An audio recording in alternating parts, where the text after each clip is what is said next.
How to stay on track when dining out or traveling. If you've got a big trip coming up soon or travel is a large part of the work you do, I want to walk you through the do's and don'ts to help you stay on track when traveling.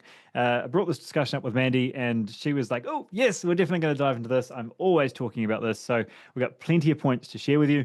Mandy, I want to really start it off with, I guess, the main frustration or the unknown part. There's lots of knowns that we can just improve and create a bit more clarity with, but the unknowns in regards to what people aren't even looking at, what would be a primary one that you're always talking about with clients? Yeah, so the one that comes up for me front of mind here is that when you're eating out, even if you're making what you think might be a great choice, say for example, you get chicken and salad or something like that at a restaurant or takeaways or whatever, what you're getting is nothing similar to what you would get as if you made that thing at home. So I'm a chef. I know what, in a kitchen, how that works. And the thing is that anyone in the kitchen is only interested in making a tasty meal. They do not care how much caloric value there is in there for you. And so anything that you get, say, we'll use chicken and salad there for an example, there's going to be a significant higher caloric content than if you were to make that meal in your own kitchen and bring it from home. Whether those calories come from fats or sugars in the dressings or those sorts of things, that's just a factor. There's going to be significantly less protein than if you bought that meal from home, and any of the vegetables and whatnot are not going to be as fresh. So I think that the real frustration there for me is this kind of we correlate the two as if they're the same. If I made chicken and salad at home and brought it for lunch, or if I go to, say, Tank or somewhere else like that and grab one, they are two different meals and you will get two different responses from them. And we're going to talk through this, and that on balance, doing that once or twice here and there doesn't really make that much of a difference. But if it is something that you're doing all the time, we need to factor that in and understand that they are fundamentally two different meals, and we can probably do better. Yeah, there's two camps here, right? Which is the first one is if you're buying from some sort of lettuce bowl location in town, and saying, well, that's the same as if I cooked it at home. You're kidding yourself. That's the stuff that we're trying to reduce. We're trying to get to a point that actually a little bit of preparation goes a really long way into control the ingredients that you consume on a regular basis. So if you have that as a controllable, like control it. Yeah. If you are traveling and it's not your usual routine and there's those times where you're not able to bring your own food with you, then it's being mindful of where that comes through. And I think a classic example this week being up in Auckland and traveling around a lot, being in three different locations through the wider Auckland region, getting a burger, for example, is actually something that I see as one of the options on the lunch menu for many places that can actually be quite favorable, like a double patty and like a good quality option. But it's so easy to get like some crappy mayonnaise and whatever other sauces and a brioche bun and all this other stuff that can just throw the sugar and fat and other toxic load components through the roof really, really quickly. Mm. So being able to be mindful of there's kind of two parts to this discussion is how do I design my macronutrients to be in line with my goals? And then Mhm. two, being mindful of this toxic load component where, someone might look at, I was talking to someone the other day or with someone the other day, having lunch and they're like, oh, well, this one's lower calories, so I'll go this. I'm like, dude, it's deep fried. There's no way that is less calories or better for you. And I think there's that whole discussion as well of, especially a lot of Australian menus now have your kilojoules on there, which I still can't calculate directly to calories, but it's at least an awareness of total energy in the food. And then we've got toxic load, which is obviously completely kind of harder to track and also not on most people's radars. So we're looking at what oils things are being cooked in, how often it's being deep fried, and all the other stuff that's making you feel sluggish. So there's a real double whammy at play here, certainly if we're doing it on a regular basis, like we're traveling every week, where we've got more calories in the food that we're eating, and that food, even though has more energy, is making us more sluggish, right? Giving us less energy.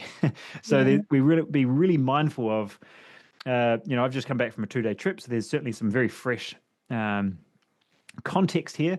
And if you're on planes and you're talking all the time and you're being social and uh, there's a lot of stuff involved in maybe one of these crammed work trips, you're going to feel a bit more tired. And what's the first thing that we all do when we feel tired? We consume more calories to make up that energy gap, right? And if that's a lack of sleep or just a ton of social interaction or presentations or whatever it might be, like it was in my case, you brought up some really good ones even before the call, Mandy, is, I was certainly this morning, waking up first morning after the trip, there was the additional electrolytes. There was an intentional 10-minute walk in the sun just before I sat down in front of the screen again. And those small just recalibrations before I go again, right? Because if I don't do that, there's another coffee coming in. There's a little bit more of a sluggish dip and more food for lunch. All of that stuff starts to compound. And if that's a 1 or 2 days a week domestically, domestic travel for you, that can really add up and feel like it's an impossible battle quite quickly. Yeah, I think what you've highlighted there is part of the learning of travel. And I think this is particularly relevant for people who travel for work and it is a Yeah. semi-regular occurrence, right? Yeah. Is the learning there, if health is a goal for you and something you actually have as a standard or you set for yourself, is go into it with curiosity of understanding. So when you feel that feeling of a little bit of fatigue or that tendency to want to have that, sweet food or carbohydrate food or whatever it is that you do when you're away or the extra coffees, what's the need there? Because the need is probably to do with the routine that's changed from what you normally do at home, whether it's your water intake, your electrolytes, or your walk, or your steps, or your movement, or your sleep. It's something else. But what we often feel it as is, I just need something sweet now. I just need something to kind of like satisfy this discomfort that you're feeling. And so it's not that it's demonizing the food, it's like asking the question before you make the choice of what actually is this need that I'm wanting to meet with a donut or whatever it is. Because if you address that, then you're actually getting the best of both worlds because you get to show up and do whatever it is you're doing, your work, your presentation, whatever, in a better frame of mind. And you're not sabotaging your long-term results by this work trip that you constantly have to approach. And we've had so many people in this situation, Ollie, in Body Reset who are reps or who travel a lot. And some of them have come up with some really great ways to approach this or how they hit their protein target while they're traveling or, little habits that they have to get back on track straight away. It's so cool to watch. I love it when people tell me their little nuggets. I'm like, yes, go you. Mm-hmm. Yeah, and there's a very fun way of doing this. And I had an example yesterday, which you may put your head in your hands here, but like going to the Corrie Lounge in Auckland before I came back down to Wellington, I was like, okay, all of the food here, quite frankly, is a bit crap. Finding enough protein in certainly that sort of in between lunch and dinner. Sometimes they can have some fantastic options on the menus, and that sort of in between snack time, it's all horrendous. But I managed to find like quite a decent scone or scoon, and then there was cream with it as well. And then I had a collagen protein and some creatine. So I was like, macro wise, I nailed this, right? Like I managed to get like I feel pretty good on dairy. I don't have too much of an issue, certainly with cream. So it was a little scone, a little bit of cream, the decent about 45, 50 grams of creatine, of collagen, as well as a little bit of creatine, not 50 grams. And from a meal standpoint, macro wise, that was by no means the perfect option and certainly not something I have on a regular basis. But in regards to hitting a general macro spread of around about 30 grams of carbs, about 15 grams of carbohydrate, of fats, and easily hitting my 45, 50 gram protein target, right? There is a way there to design, again, not the perfect option, but something that allows the other one the day before was one of these like mixed nuts bags, right? So you've got your cranberries and Brazil nuts and almonds and things. So again, kind of within that range and probably actually quite a similar macro breakdown. But in both those cases, it was those in between options of like, how do I make the best of an otherwise pretty shitty example of a meal? Yeah. And although that might sound like, why did Ollie go the scone rather than something else? But, the little chia pudding things had like all of these, fruit mixes on top that were just like an immense amount of fructose, or you'd have the sandwich that had, layers and layers of mayonnaise and other things. So I was being mindful of just could I go for, ironically, the kind of the most simple ingredient food I could find in some form. Now, the scone is by no means controlled there, but getting to a point, I could have gone an apple, but I was not feeling like an apple.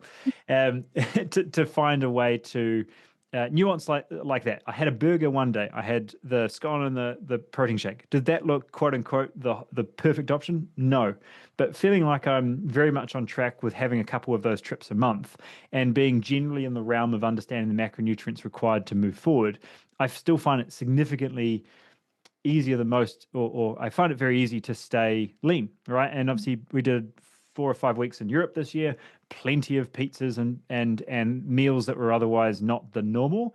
But if I look at that as a macro spread over the week, there were the chicken salads, there were the high protein options to just balance out my general spread for the week and then the month to still stay on track, right? So coming back from a trip in Europe, I actually came back a kilo lighter. Now, that might have been a slight reduction in muscle mass, but body composition wise, I was still in a very good spot, right? I know Mhm. far too many people that come back from Italy with 6 extra kilos around their waistline because they go, this doesn't matter.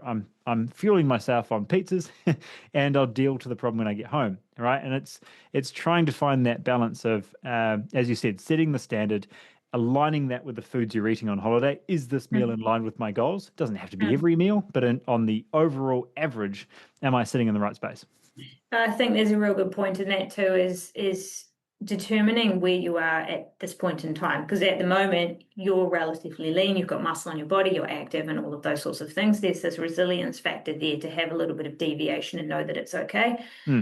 Whereas if you are in a place where you've actually got some weight to lose or you've got some blood markers to get in the right place, your resilience might be a little bit less to those Yeah. deviations. And it might be that you're in a season where you need to hold those standards a little tighter. And that's not a judgment. That's just what's a realistic approach of what you're trying to do. Of at the moment, this is important to me, and this is really I'm going to hold this tighter. No, so that in the future I don't have to.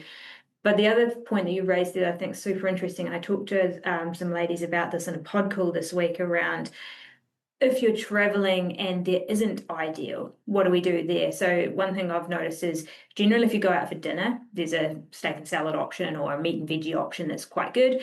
And Mhm. actually breakfast can sometimes be quite good, right? You can get eggs and salmon and those sorts of things. You can get high protein, high fat. Lunches are always the hardest meal to get when you're out to get any Mm. kind of decent amount of protein in because it's all wrapped in about, 150 grams of carbohydrates. Um, and our conversation there was really if you can't avoid that, if you can't design that differently, that's where your protein shakes come in, and that's where that preempting, like you Yeah. okay, take your protein shake, that's a quick, easy option. Have that first, get that in you, it takes the edge off your hunger, and then you can approach whatever choices you have available to you without extreme hunger, Mm. and then you're more likely to make a more controlled choice with that and a little bit moderate with it. Yeah, really good 2 points. And I need to bounce off both yours now because the first one, I guess I bring up not to say, look at me, follow this, and you'll be fine. But it is also helpful to identify the season you're in because there are going to be areas where it's like a toughen up cupcake. We need to tighten up your nutrition for you to make some progress. Mm. There requires some understanding of if I was truly trying to get lean, it wasn't going to be a burger. I might buy the burger and eliminate the bun entirely so that I've still got a lot of fat coming out of that patty and probably the cheese and the salad, the minimal salad that came with it. But for where I'm sitting at a fairly insulin sensitive, able to utilize the food standpoint at a baseline, easy, right? Mm. So I think I bring that up in the way you said, I think was perfect. But being able to say, is this how I have to eat forever? Well, no, I feel incredibly flexible with the foods I'm able to eat, but I also add that additional layer of performance on top to make sure I don't dip and dive in the afternoon and feel horrendous, right? So Yeah. being able to know what phase you're in, is it time to, strap up and really start to lean out first so that you have that opportunity on the other side? But at least I guess I communicate that in a way to say that ability to stay on track and maintain where you are as a baseline is significantly easier than that first nudge. But Yeah. knowing that that's the case before you get started, I think is important to know. Otherwise, you're like, well, this just feels like endless suffering, and I don't know when that finishes. So I think that was actually a really nice separation of seasons to talk about. And then the second part, like you said, with those meals on trips with lunch, I don't like a lot of our clients start, certainly if they've come from fasting and now they're having breakfast, or they don't feel as hungry in the morning, and they get really locked into say smoothies or breakfast bowls in the morning, which could be a really good option if they've got their collagen proteins and things in their breakfast. Mm. But on holiday, I really push back on that and say, well, if you're at a hotel and you've got the menus, utilize that and try do your 3 egg omelet with your salmon or something there, so you can hit that protein and fats in the morning, have a true whole foods meal, and then you have that more dynamic on the run option with a collagen shake that you can have alongside lunch. I think having the collagen and like a liquid option for breakfast, if you have an otherwise pretty decent breakfast available, is a lost opportunity for what typically becomes the harder meal being lunch. That's such a good point. I hadn't thought about it in that context, but it actually makes so much sense because the other thing in there is often when people go away, there's this kind of idea of reserving calories for later in the day. So you skip breakfast. Yeah. The trouble is then is that hunger gets so out of control by the end of the day, you overshoot the mark anyway, and you actually eat more, not less. Yeah. And I think the same is true, that it is a missed opportunity when there is, eggs and some ham or some salmon or whatever that you can have at breakfast time to anchor that protein target in the morning. Reserve your protein shake for, even if it's the only thing you have in the middle of the day, but it's giving you that protein amount, and then you Mhm. go to dinner, or if you put something else with it. That's such a good hack. Yeah, yeah, yeah. And I have certainly noticed that you having lean chicken or mince or something in the morning is going to be very different than you having ham and salami. Like you want to be mindful of, it's very easy to throw your fat intake into the sort of 50, 60 grams in one meal when you Yeah. try to go eggs and salmon and salami and ham. Yeah. And you're like, I've hit my protein target, but I'm also at about 100 grams in fat. That can become a concern. But I Yeah. guess that highlights one of the other key points that we'll bring up today, which is a fundamental understanding of macronutrients, right? And I think there's a lot of people that follow us based on the sustainable living, and that we're not very drastic in regards to it being a short-term diet, because we think that's dumb, because it usually makes it much harder to sustain long term. That doesn't mean that we're not a fan of some form of tracking. And I think for anyone that truly looks after their body and knows how to look after their body, they have educated themselves on macronutrients. If I have chicken, how much protein is in it? If I have an omelet, how much protein and fats are in it? Like getting that awareness of, like, okay, I'm actually accurate in my measurements. And we ask every single client for a minimum of 2 weeks to track what they're eating for two weeks or so. Now, it's not a first step, it's like a step 10, but it's a really important one in regards to really having that fundamental understanding of food, right? And Mhm. in the way that you've highlighted the difference between the chef meal and the home cooked meal, but literally just a case of the difference between a chicken thigh and a chicken breast, right? Like how much extra fat is starting to come through. Even a Scotch fillet, right? And amount of times I've surprised myself with that, of being, I don't have to add avocado and salmon next to my Scotch fillet. I've already got plenty of fat coming from that meal. Is it bad or good? No, it's just, is it dependent on your goal? And I think that awareness of one meal doesn't ruin your week, but consecutive meals that are significantly more calories than you expected can very much have that outcome. So Yeah. I guess this is more of like a push to action in a way, that if you haven't tracked something, use something like MyFitnessPal and just track your food for 2 weeks and just bring awareness to, oh wow, that was actually a lot more or a lot less than I thought, or I thought I was having high protein and I'm only at like 12 grams. I'm way off the mark. The amount of times we talk about eggs and people are like, oh yeah, I have my protein. I have 2 eggs in the morning. I'm like, cool, you're at like 12 grams. Like, where's the rest? We want to have a minimum of 30 to truly call it a meal. So I don't know where you want to go with that, but that sort of, I think we both think pretty strongly on this in regards to, if you want to be balanced with your nutrition, you first have to have an accurate measure of what balance looks like. Otherwise, you're completely blind.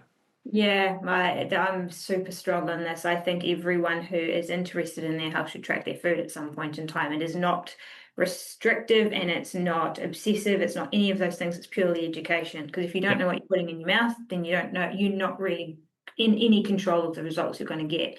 And Yep. I think spending some time to track your food at home to get an understanding of just how quickly the fats add up and how low the protein really is, and all of those sorts of things can allow you to go into any environment where you can't track it because you can't, take the scales into the kitchen as the chef serves up your meal, but have an idea of just what that might add up to. And it really does change your choices. And that's the feedback that I get from every client, just about that, where you're like, let's do some tracking for a bit. They're like, oh, I just had no idea. And I thought I knew food pretty well. Yep. So I think it's a super useful tool to bring in. And I think Ollie, this is my analogy for this, is my son, he's learning the guitar and he wants to play all these cool songs, right? And the teacher's got him like learning the boring stuff, like, scales and all that boring stuff. He's like, I don't want to do that. I'm like, but until you do that, you can't do that thing you want to do. And I Yep. think it's the same with food tracking. Is it's boring, it's a little bit hard, but until you know how to do that, you're not in control of that fun part. And like you and I know how to track pretty well. We can probably eyeball our food pretty closely now because we've done it for a long time. That only comes from having done the boring work, right? Yep. 100%. And Maya, my wife's main frustration of me at a restaurant is they're like, it's a 200-gram steak. I'm like, I can tell that's at least 170. Like I know exactly how much that weighs by looking at it. And of course, that's probably just the difference between cooked weight and uncooked. I'm sure they weigh it based on the uncooked weight, the savvy little markers they are. But being able to bring awareness of macros. The only way you have awareness is by tracking things. And I think you bring up a good point. I've done this with plenty of clients in regards to delaying when we track to when they're at home and have a bit more control, so that they're tracking the stuff at home, so that when they're on their holiday or travel, they may not be tracking every meal, but they have a more accurate representation of what they're eyeballing, what they're actually seeing, right? So at some point, give yourself that season of tracking. And I think in many ways, the whole restrictive nature and weird stuff that you're trying to associate with tracking is completely separate. That's where diets and other things have really stuffed you up before. Please don't bring that to that self-education of knowing what food is, because you tracking something and being aware of what you are eating is not fundamentally restricting. It's simply making you aware of what you're eating. Whether you decide to then increase or decrease the amount of food you have from there is completely up to you and your goals, but it's adding the additional knowledge. And I think that part is actually a pretty key part of this discussion.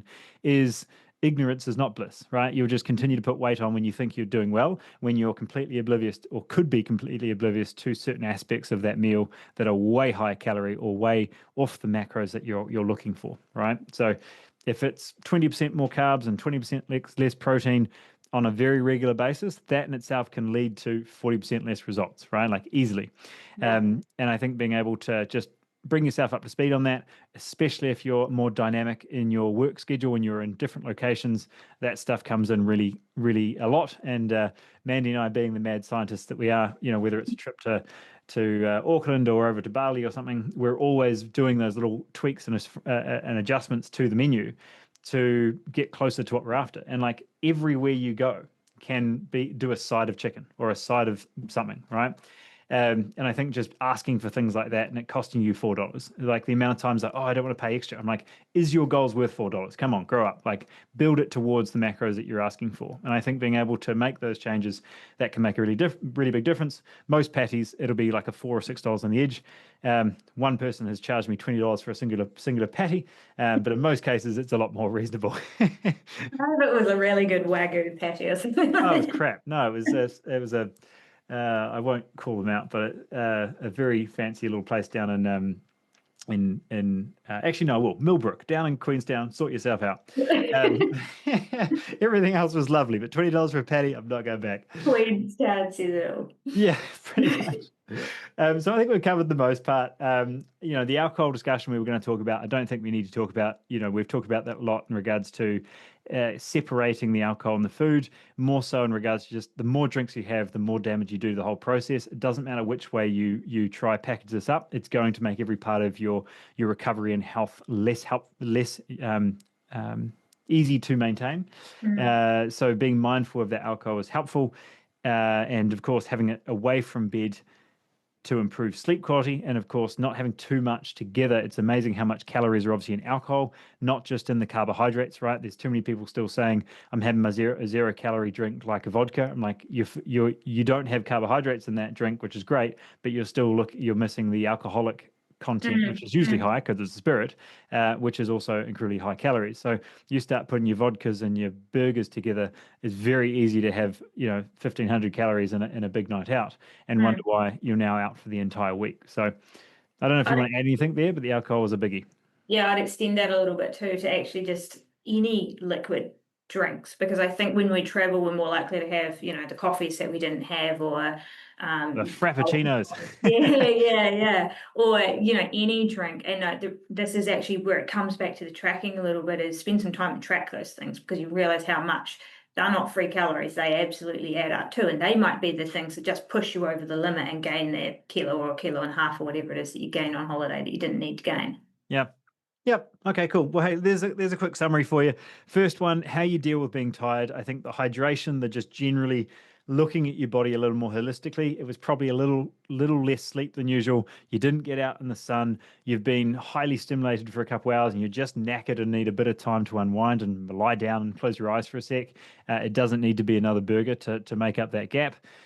being able to track some calories at home so you can actually really bring yourself up to speed to how much you're actually eating and how much of a door that opens for you in regards to those tweaks and refinements when traveling that can make all the difference between you staying on track and coming home 5 kilos heavier, right? If we start there, I think we're in a really strong spot to make the most of travel, not worry about traveling, and very much be able to stay on track.